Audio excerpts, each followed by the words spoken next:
Hola, ¿cómo están? Un abrazo para todos ustedes. Bienvenidos a Tácticas, el programa de AS Colombia, donde no hablamos de fútbol, hablamos de táctica. Y hoy tenemos al profesor Luis Fernando Suárez, un hombre al que seguimos su carrera, tanto lo que ha hecho en Colombia como lo que con orgullo vemos hace también en el fútbol internacional y que nos acompaña esta vez, nos da el placer de acompañarnos aquí en Tácticas. Profe, ¿cómo le va? Un abrazo y muchísimas gracias por aceptar esta invitación. Juan Felipe, muchísimas gracias por la invitación. De verdad muy contento de estar con ustedes. Bueno, esperemos pasar un rato sabroso. Profe, así cortica, no sé si está de acuerdo con el lema de este programa donde decimos que hablamos del juego y no de fútbol, porque creemos que fútbol es algo tan amplio que tanta gente aborda, que tanta gente conoce, y de pronto el juego es una cosa más específica, más especializada, pues sin decir pues que no lo pueda conocer la gente, pero es un tema que no a todo el mundo le gusta. Sí, pero sabe que la complejidad del fútbol lleva hasta otro punto.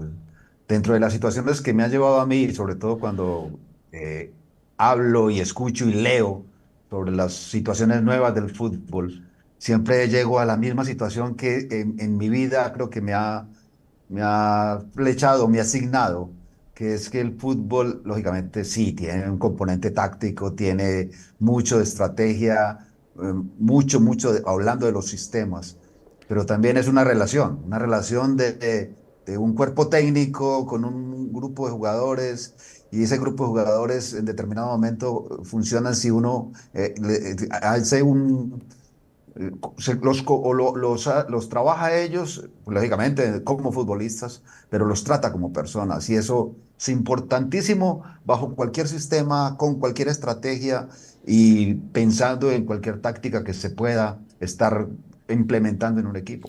No, totalmente de acuerdo, profe. Incluso muchas veces la gente de manera o jocosa o molesta nos dice a nosotros periodistas, a mí me ha pasado, si usted sabe tanto, ¿por qué no se dedica entonces a entrenar un equipo de fútbol? Y la respuesta mía es lo que usted acaba de decir, porque digo que la parte más difícil es toda esa parte que uno la pueda aprender, analizar el juego, entender el juego, estudiar el juego, de pronto tener hasta la capacidad de leer cosas dentro de un partido. Eso es mucho más sencillo que lo que usted nos está contando. El manejo de un grupo de personas todas distintas, todas diferentes, a las que a ustedes día a día les toca tratar de convencer y llevarlas hacia lo que ustedes quieren. Eso a mí me parece lo más difícil y por eso, profe, nunca me imaginaría estar en sus zapatos. Bueno, yo creo que sí, esa sinergia que debe existir primero en el grupo, después el cuerpo técnico con el grupo. Bueno, hay un montón de cosas. A veces un abrazo, a veces un reconocerle a determinadas situaciones a un jugador, el que haya, pues lógicamente también un regaño, pero un regaño bien dicho, bien hecho, una corrección de la mejor manera. A veces eso ayuda más un simple movimiento táctico de ese jugador o indicarle qué está haciendo bien y qué está haciendo mal con el balón o en sus movimientos tácticos. Eso es muy importante tenerlo en cuenta. Claro, recordar siempre que son seres humanos y no son maquinitas a las que uno les da una orden y ellos la van a cumplir fácilmente. Hay días que sí están aptos, otros días no. Pero bueno, profe, metiéndonos ya en materia del juego, hoy queremos tocar dos temas en dos equipos, en Atlético Nacional y en el América de Cali, lamentablemente para sus hinchas, y diría yo para el campeonato, eliminados de los ocho, con todo el respeto por los clasificados, pero siempre una fiesta con equipos como Nacional y el América de Cali, pues son muy atractivas. Profe, en el tema de Nacional, nos han dicho, nos han contado, nos han comunicado que la idea en Nacional es apuntarle mucho a su cantera, a sus jugadores jóvenes, y queremos de pronto desde el juego ver cómo los están utilizando. Vemos a Ocampo más de extremo que de lateral, que lo conocimos de lateral en la selección sub-20. Estamos viendo los primeros trazos de Emilio Aristizábal y es imposible no tratar de mirar también en el espejo a su padre, en qué hacía el padre, qué hace el hijo. No es recomendable, pero es muy difícil no hacerlo. Salazar, que no es tan titular, el volante Mejía. ¿Usted cómo ve ese manejo desde el juego, desde lo táctico de los jóvenes de Atlético Nacional? Bueno, déjeme hablarle algo sobre eso que usted menciona y me puso a pensar mucho cuando habló de Aristizábal y recuerdo mucho de esa frase que en determinado momento que de pronto hablaron incluso mal, como que no la entendieron bien sobre lo que dijo Francisco Maturana y es que era un jugador que sabía jugar muy bien sin la pelota. Bueno, eso es la parte táctica, es importantísimo tenerlo en cuenta hoy. Hoy habla todo el mundo del falso 9. El movimiento de ese 9 es totalmente diferente hoy. El movimiento de ese 9 es, lógicamente, ocupar el espacio cuando sea necesario, atraer las marcas cuando sean necesarias y, pues, lógicamente, marcar los goles que tengan, que se den como una posibilidad. Pero eso es una situación que hoy se da, es muy, muy normal que se dé esa figura en los equipos modernos del falso 9. Otra figura que cambia constantemente es la del volante 10 anterior que nosotros teníamos y que era básicamente casi siempre era zurdo, casi siempre jugaba por el lado izquierdo y era el lanzador, era el que jugaba, el que daba las pelotas, el que filtraba el balón. Hoy ese volante 10 cambió, mutó, ahora es o un volante exterior o un volante interno, a veces un 6 que desde allí juega, que tiene mucho más recorridos que antes, que es necesario tenerlo en cuenta. Y lo otro, que es lo de los extremos o de los laterales extremos. Hoy se habla mucho de, básicamente, de pensar en que los marcadores de punta sean más laterales, que se vayan más al ataque.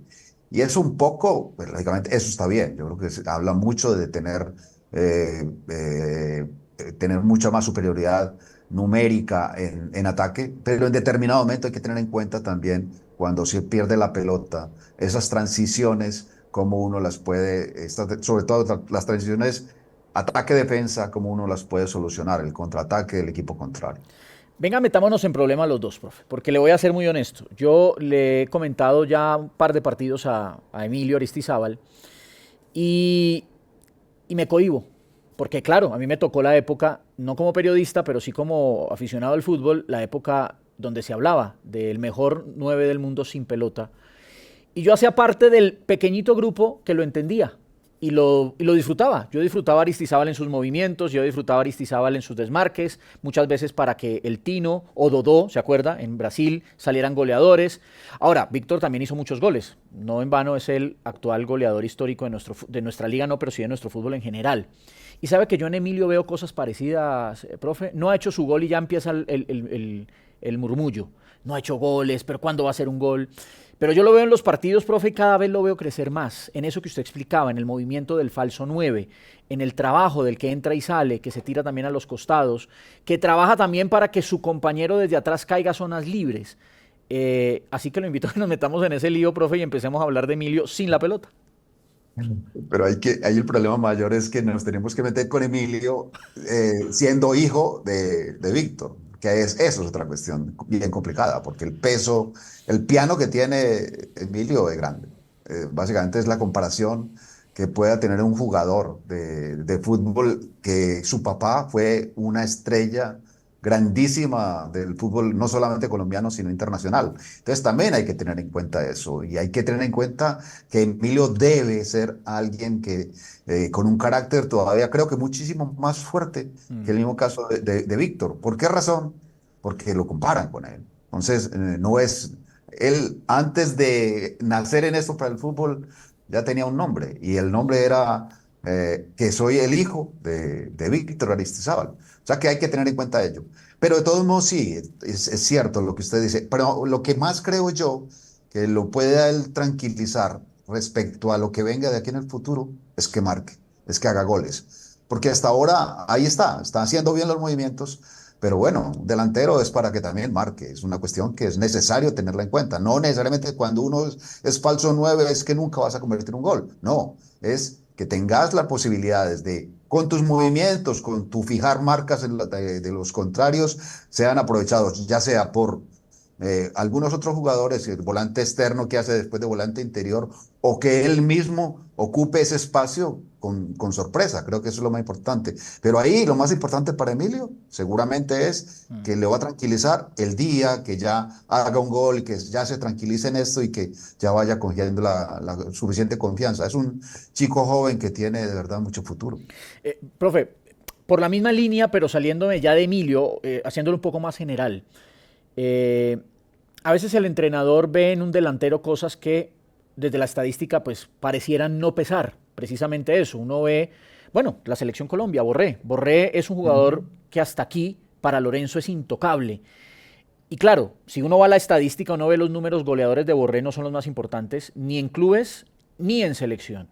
Pero encuentra uno que para él es un jugador vital por la presión, por la presión en el inicio de juego del rival, por precisamente cómo cuando juega de espalda de pronto ayuda a que los volantes lleguen a posiciones de gol. Bueno, por tantas cosas que se pueden hablar.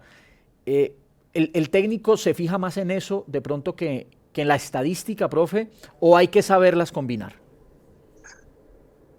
Juan, se fija más en el colectivo, no se fija tanto en lo individual. Y ahí es donde está la clave. En esto, y creo que es la diferencia que existe.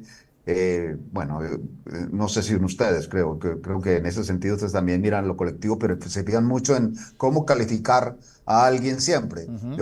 Yo siempre que los veo a ustedes es cuando va terminando el primer tiempo, o cuando se va terminando el segundo, el partido, ya lo más importante para ustedes es, vamos a elegir el hombre de la cancha, el mejor, el más importante de la cancha.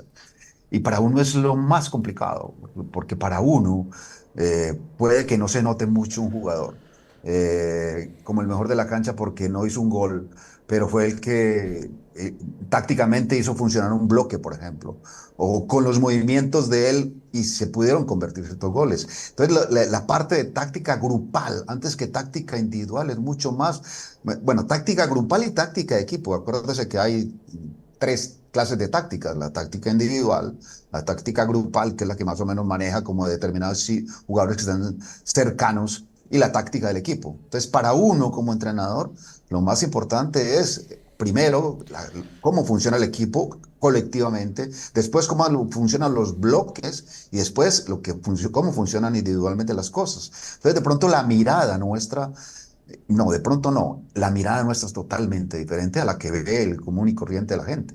Sí, qué buena la herramienta de la estadística, de la data. Aquí la valoramos, la disfrutamos, tratamos de analizarla, pero también muchas veces se vuelve en algo complejo porque, como dice un muy buen amigo, a la estadística hay que entrevistarla, saber la estadística, leerla, saber, preguntarle a la misma estadística si eso sirve o no sirve. Muchas veces un futbolista aparece y hace un gol, pero de resto en el partido fue un desastre. Pero bueno, profe, nos salió de Nacional el tema de los jóvenes, de Emilio y de los laterales extremos, este tema. Para pasar a la América, profe, quiero un tema con Ocampo. Yo veo a Ocampo y en algunos de sus movimientos, no movimientos, ¿cómo lo explico? No movimientos o recorridos, sino en su expresión corporal, veo muchas cosas de Zúñiga, de Camilo. Es un hábito, no sé por qué, que tengo muchas veces de comparar, pero a este lo veo distinto, a este lo veo, yo no lo veo como extremo, más allá de que lo ponen arriba, yo lo veo interiorizando, yo lo veo llegando, yo lo veo como un jugador que no sé si de pronto el técnico Irrepeto ha visto, puede ser un hombre que en el último cuarto de cancha le dé cosas muy importantes. ¿Cómo ha visto esa transformación o ese paso de Ocampo a ser un jugador más retrasado, un futbolista ya de los últimos metros? Ese es un muy buen tema, y sobre todo con la situación que hoy ya se debe manejar con esos jugadores que son marcadores, que son laterales, y de cómo se ha ampliado todo lo que cada uno de ellos tiene que hacer dentro del campo. Lógicamente, cuando está en la fase defensiva, es defender, es algo que es claro, ser buenos en los duelos, ganar. Después, cuando no se tiene la pelota, tiene un montón de cosas que hacer. Y que lo claro está que deben jugar de dos maneras y que deben ser muy claros allí. Es saber jugar como exterior, como un volante exterior, a subir al ataque, recibir o distraer cuando se tenga que distraer, ampliar la cancha es necesario, pero también es una cosa importantísima hoy que tiene ese jugador, ese lateral, que es jugar como volante interior, saber jugar de volante interior, que haya, por ejemplo, cambios, permutas con el externo, con el jugador externo, y hacer cosas totalmente diferentes que a las que antes se daba. O sea que lo más importante de esa labor, de ese puesto, es como que se han ampliado mucho más las obligaciones ofensivas, porque ya no es solamente jugar por los costados, sino también saber jugar como un volante interior. O sea que la enseñanza o lo que tiene que practicar ese jugador es muchísimo mayor que lo que normalmente hacía antes. Profe, y venga, destrúyame una de esas teorías conspirativas que nos fascina a nosotros los periodistas hacer. y de esas muchas sentencias que a veces hacemos y que no deberían ser, pero desde la percepción, profe, porque una cosa es la percepción, otra cosa es la data, pero desde la percepción, a mí me parece que es más fácil que un lateral trabaje muchas veces de extremo que un extremo trabaje de lateral. ¿Por qué? Porque el lateral está más acostumbrado al recorrido largo y al regreso, sobre todo al regreso. Siento que el extremo, que sabe correr la raya, que sabe correr la línea o incluso interiorizar, el regreso muchas veces le cuesta, pero no sé, es una cosa que tengo en la cabeza, profe, y me gustaría compartirla con usted. Hay algo que yo hace muchísimo tiempo, bueno, ya 30 años que estoy metido en esto de ser entrenador de fútbol, y no se me olvida un concepto que siempre hablábamos respecto a lo que es la enseñanza del fútbol y a veces enseñar a atacar y enseñar a defender. Es mucho más fácil enseñar a quitar la pelota que enseñar a atacar. Entonces, creo que hay esa condición de ese extremo, por ejemplo, que, que tiene ya esa capacidad de ofensivamente trabajar, de ganar los duelos y todas estas cuestiones, pues si ya tiene ese talento, después para uno como entrenador, enseñarle determinados movimientos, enseñarle a estar perfilado, de qué manera llevar a ese jugador que lo está atacando para el lado que normalmente se quiere, ya sea para los costados o ya sea para el centro, para hacerle superioridad numérica, para doblarlo en marca. Me parece que es hasta relativamente fácil de hacer. La cuestión es algo, que el jugador lo sienta. Hay jugadores que no sienten la marca, que para ellos es complicado estar pasando, por ejemplo, en el balón. Y hoy, sobre todo hoy, eso es casi que una obligación. Hay una situación que me parece, y ahí soy totalmente respetuoso de los pensamientos que se dan en el fútbol moderno, y es que se tiene que pensar también en determinado momento en enseñarle a ese jugador no solamente que la presión alta es importante, sino de qué manera cuando hay que hacer un repliegue o un pliegue, también hay que tener cuando se recupere la pelota o la posición, ser agresivo en otro lugar diferente a esa situación que se dice a presionarlos en el campo contrario o en el campo propio al contrario. Eso creo que es importante. Entonces yo creo que uno tiene que también pensar en eso, en cómo explicarle al jugador esos movimientos que en determinado momento defensivos a veces se dejan de lado y me parece que son importantes también tenerlos en cuenta. Le digo una cosa, profe, destruyó mi teoría, pero estoy de acuerdo con usted, porque y lo simplifico así. Es más fácil crearle el hábito de marcar a un jugador que tiene ya la capacidad de crear y de generar, que a un jugador que sabe marcar, enseñarle esa calidad y esa capacidad de imaginar y de crear cosas. ¿Por ahí va la cosa o no? Sí, sí, exactamente, por ahí va la cosa.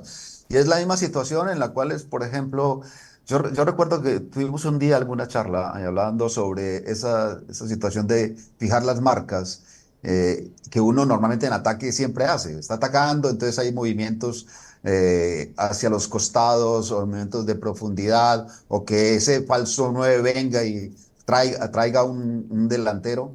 Y en ese sentido hoy hablan mucho de eso, de fijar marcas, fijar marcas.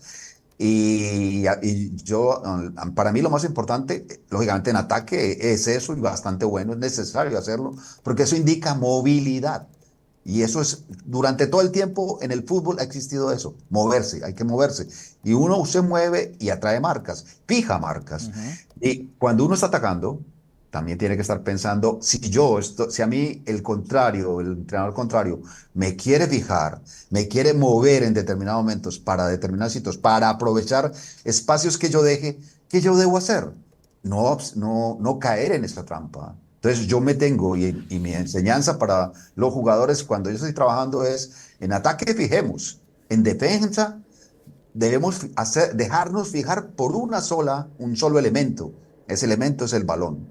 Entonces, si a nosotros nos fijamos a los delanteros y aprovechamos espacios, perdón, a los defensas contrarios o al equipo contrario y aprovechamos los espacios, nosotros no podemos dejar fijarnos, sino por el balón. El balón es lo más importante, sigue siendo lo más importante y sobre todo, mire cómo es la cosa, sobre todo cuando estamos en defensa.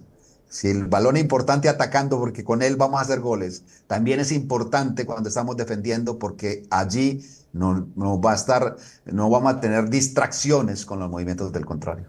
Profe, Nos alargamos un poquito, creo que podemos dejar América para después, partimos de Nacional y miren todo lo que terminamos. Solo le voy a pedir una cosa, prométame algo, me va a volver a aceptar una invitación, porque qué rico hablar así del juego, qué rico hablar, salirnos un poquito de la cotidianidad, de cómo ve los que van a clasificar, cómo ve los que no van a clasificar, cómo ve a la Selección Colombia de cara a la Copa América, que igual son temas muy interesantes de tocar con una persona como usted, de la experiencia, del recorrido y la capacidad.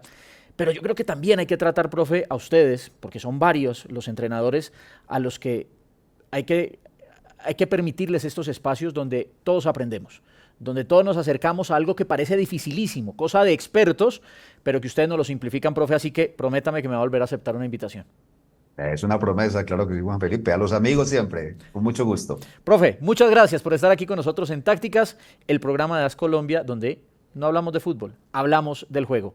Hoy con Luis Fernando Suárez, que nos ha dado una masterclass de fútbol. Y todo lo que nos puede enseñar, aquí lo vamos a tener.